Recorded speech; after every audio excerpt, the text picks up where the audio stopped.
मार्च महिन्याला सुरुवात होते आणि त्यामुळे खरं तर उकाड्याचं वातावरण हे सगळीकडे जाणवायला लागेल असं वाटत असतानाच ढगाळ वातावरण पाहायला मिळतंय। विशेषतः रत्नागिरीमध्ये अवकाळी पाऊस सुद्धा बरसलाय। त्यामुळे आंबा फळांचं नुकसान होईल या भीतीने आंबा उत्पादक शेतकरी धास्तावलेले आहेत।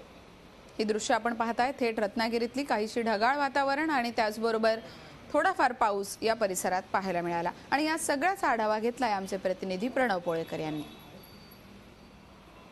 रत्नागिरीत आज दुपारपासून अवकाळी पावसाने हजेरी लावली आणि यामुळे सर्वाधिक फटका बसणार आहे तो रत्नागिरीमध्ये उत्पन्न होणाऱ्या आंबा पिकाला।